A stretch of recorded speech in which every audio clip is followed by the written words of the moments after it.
wa syukran lillah ala kulli ni'amil ladzi unzila alaina wa hadaina ilal islam wa hadaina ila siratihil mustaqim. Ashhadu an la ilaha illallah wa ashhadu anna muhammadar rasulullah, amma ba'du. Iwati iman, para sahabat pecinta ilmu yang dimuliakan oleh Allah Subhanahu wa taala, syukur kita kehadirat Allah atas segala nikmat yang dikaruniakan hingga saat ini kita masih bisa melaksanakan segala taklif yang disyariatkan. Iwati iman, para sahabat pecinta ilmu yang dimuliakan oleh Allah Subhanahu wa taala, insyaallah di kesempatan kali ini kita akan mengkaji tentang surah Al-Ikhlas, yaitu surah yang ke-112 di dalam urutan surah-surah yang terdapat di dalam mushaf Al-Quran. Surah Al-Ikhlas ini lebih dikenal dengan surah sepertiga Al-Quran. Hal ini didasarkan kepada satu riwayat dari Abu Musa al-Asy'ari ketika beliau bersama para sahabat-sahabatnya dalam satu majelis, maka bertanya, sanggupkah kalian untuk melaksanakan salat qiyamul lail yang setiap rakaatnya itu membaca sepertiga Al-Quran? Maka para sahabat bertanya, adakah yang sanggup melakukan seperti itu ya Abu Musa? Maka Abu Musa mengatakan, Qul huwallahu ahad thuluthul Quran. Qul huwallahu ahad itu maksudnya surat Al-Ikhlas ini adalah thuluthul Quran, sepertiganya Al-Quran. Ketika Rasulullah mendengar pernyataan Abu Musa ini, maka Rasulullah mengatakan, Shadaqa Aba Musa. Kata Rasulullah, telah benarlah apa yang dikatakan oleh Abu Musa. Ikhwati iman, para sahabat pecinta ilmu yang dimuliakan oleh Allah Subhanahu wa taala, maka berdasarkan riwayat tersebut, surah Al-Ikhlas ini adalah surah yang mengandung isi Al-Quran sepertiga. Disebut dengan sepertiganya isi Al-Quran adalah karena Al-Quran itu pertama berisi tentang akidah, yang kedua berisi tentang ibadah, dan yang ketiga berisi tentang muamalah dan akhlak. Nah, maka berarti dalam surah Al-Ikhlas ini sudah terkandung sepertiga Al-Quran, karena surah Al-Ikhlas mengandung tentang masalah-masalah akidah.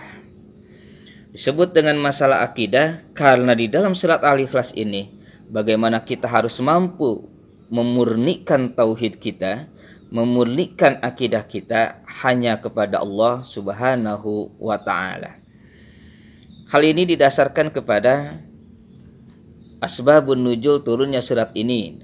Dalam satu riwayat dikatakan bahwa ada orang Arab Quraisy yang bertanya kepada Rasulullah Shallallahu Alaihi Wasallam untuk menjelaskan tentang nasabnya Allah.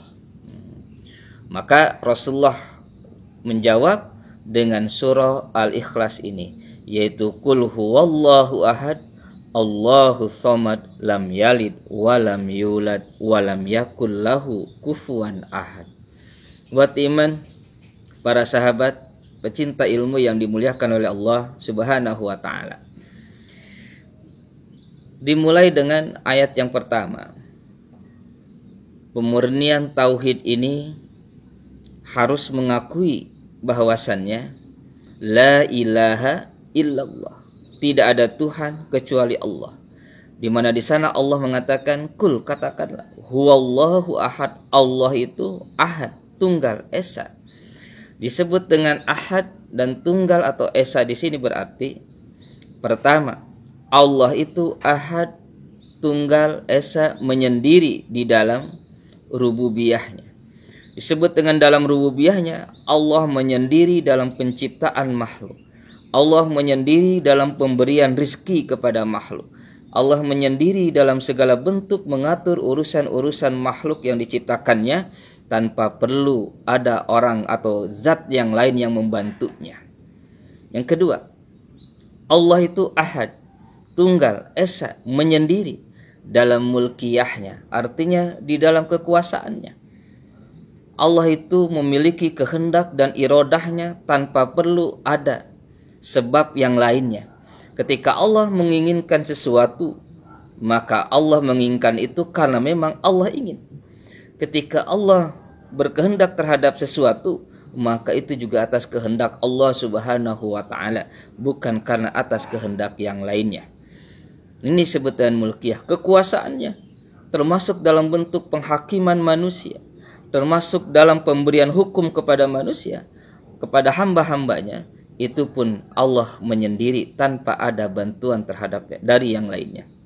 Kemudian yang ketiga, disebut dengan Allah itu Ahad. Ahad Esa Tunggal menyendiri dalam uluhiyahnya. Disebut dalam uluhiyahnya artinya dalam penyembahan, peribadatan. Maka tidak ada sesuatu yang berhak untuk kita sembah, tidak ada sesuatu yang berhak untuk kita ibadati kecuali Allah Subhanahu wa ta'ala. Inilah makna Allahu Ahad. Yang kedua, Allahu Samad. Allah menjelaskan bahwasannya Allah itu juga adalah sebagai tempat bergantung makhluk. Disebut dengan bergantung makhluk ini dalam tafsir Jalalain dikatakan al-maqsudul al-hawais, yaitu yang menjadikan tempat tujuan di mana segala bentuk kebutuhan dan keperluan hidup manusia dan kebutuhan serta keperluan hidup atau hajat segala makhluknya itu ada pada Allah Subhanahu wa ta'ala. Maka kalau kita sudah menggantungkan kebutuhan hidupnya hanya kepada Allah, maka Allah yang akan mengatur apa yang kita butuhkan. Maka Allah akan memenuhi segala apa yang kita perlukan. Karena jangan pernah menjadikan zat selain Allah itu tempat bergantungnya kita, tempat bergantungnya kebutuhan hidup kita, tempat bergantungnya hidup dan mati kita. Jadi hanya Allah tempat kita bergantung, hanya Allah tempat kita meminta, hanya Allah tempat kita memohon perlindungan, hanya Allah juga di mana kita menggantungkan hidup dan mati kita. Karena kita ini diciptakan oleh Allah dan akan kembali kepada Allah Subhanahu wa ta'ala. Kemudian selanjutnya Allah menjelaskan bahwasanya Allah itu lam yalid wa lam yulad, tidak beranak dan tidak diperanakan. Karena di dalam tafsir yang lain, dalam Ibnu Katsir dikatakan sesuatu yang beranak itu dan diperanakan itu pasti yamut wa yarisu, akan mati dan mewarisi. Allah itu hayyun la yamut wa la yarisu. Allah itu maha hidup, tidak mati dan tidak mewarisi. Maka berarti Allah tidak beranak, Allah juga tidak diperanakan. Allah tidak beranak berarti Allah tidak memiliki anak yang akan mewarisi kekuasaannya. Allah juga tidak beranak berarti Allah tidak memiliki zat lain yang menjadi sebab kekuasaannya. Disinilah kita harus memurnikan Allah itu ada karena memang Allah itu ada dengan sendirinya. Hayyun la yamut, hidup dan tidak akan pernah mati. Kemudian walam yakul lahu kufuwan ahad.